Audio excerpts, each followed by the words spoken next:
ایک طبقہ موجود ہے، انہوں نے بات ان سے بھی زیادہ واضح کر کے لکھی اور انہوں نے خطاب کیا خود اہل بیت اطہار سے، پنجتن پاک کو مخاطب کیا۔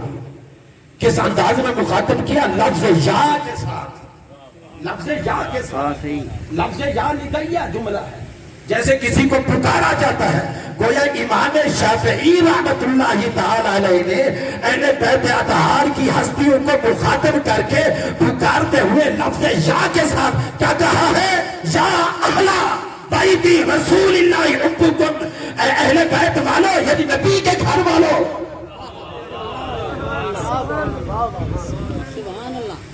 حبکم یعنی تمہاری محبت۔ کیا درجہ ہے اس محبت کا؟ انہوں نے لکھا ہے فرض من اللہ فی القرآن انزلہ، یہ جو قرآن نازل ہوا سینہ مصطفیٰ پر، اس قرآن کے اندر اے اہل بیت والو، اے حضور کے رشتہ داروں، حضور کی عطرت اور آپ آقا کی آل کے اور پنجتن پاک کے لوگوں، یہ تمہاری جو محبت ہے اللہ نے قرآن کے اندر فرض کر دی ہے۔ نعرہ تکبیر، نعرہ رسالت، نعرہ خلافت، نعرہ حیدری۔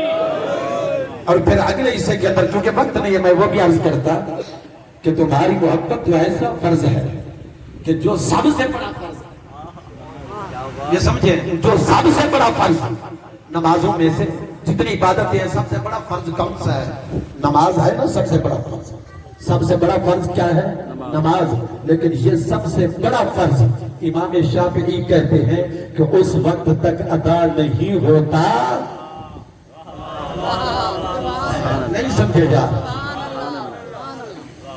اس وقت تک ادا نہیں ہوتا کہ جب اسی فرض کے اندر اہل بیت اطہار پر آل رسول پر درود نہ بھیجا جائے۔ کتنا بڑا فرض ہے۔ اور نسائی شریف کے اندر یہ سیاہ ستہ کی کتاب ہے، اس کے اندر تو اس فرض سے بھی زیادہ ایک درجہ دیا گیا۔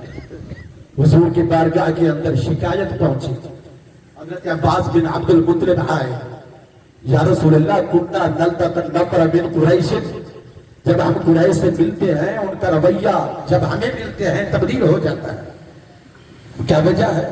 کہ گفتگو کر رہے ہوتے ہیں، جو ہی ہم بنو ہاشم کے لوگ ان کے پاس پہنچتے ہیں وہ اپنی گفتگو کا سلسلہ وہیں پہ روک دیتے ہیں، گویا ہمیں آتا ہوا دیکھ کر بیزاری کا اظہار کرتے ہیں۔ شکایت کی گئی حضور کی بارگاہ میں، آقا علیہ السلام نے صحابہ، اہل بیت، قریش سب کو جمع کیا، وہ جو حضور کے قدموں کے اندر حضور کی غلامی میں کلمہ پڑھ کر حاضر ہو چکے تھے، سب کا اجتماع عظیم ہے۔ اب حضور علیہ السلام نے ارشاد فرمایا ما بال اقوام یتحدثون فاذا رأوا الرجل من اهل بیتی قطعوا حدیثهم، کیا ہو گیا ہے ان قوم کے لوگوں کو، کیا ہو گیا ہے کہ وہ گفتگو ان کی جاری ہوتی ہے اور جو ہی میرے خاندان کا کوئی فرد ان کے پاس جاتا ہے تو وہ بیزاری کا اظہار کرتے ہوئے اپنی گفتگو کو وہیں پہ روک دیتے ہیں۔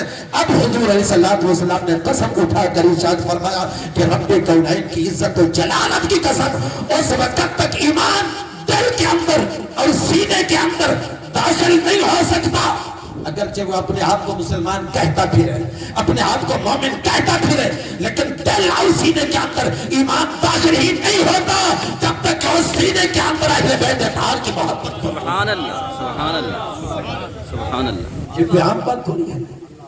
اور میں ایک جملہ اور عرض کرنا چاہتا ہوں کہ میں اتنا عرض کرنا چاہتا ہوں کہ یہ قرآن اور اہل بیت اطہار کا آپس کے اندر کتنا گہرا تعلق ہے، سبحان اللہ۔ اور آج ہم بھی اپنے اس معاشرے میں اس تعلق کو دیکھیں کہ کہیں ہم صرف ایک طرف تو نہیں ہو رہے، یہ تو دونوں اکٹھے تھے، اکٹھے ہیں اور اکٹھے رہیں گے۔ سبحان اللہ۔ کب تک اکٹھے رہیں گے؟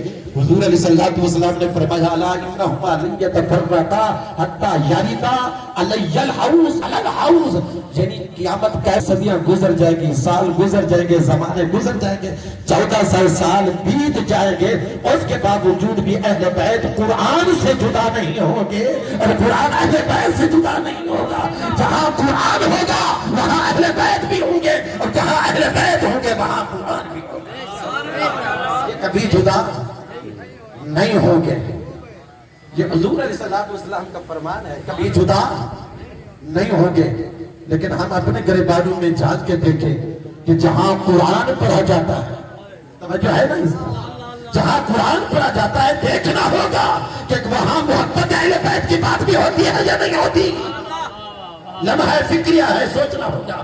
اور جہاں محبت اہل بیت کی بات ہوتی ہے دیکھنا پڑے گا کہ وہاں قرآن کی تلاوت بھی ہوتی ہے یا نہیں ہوتی۔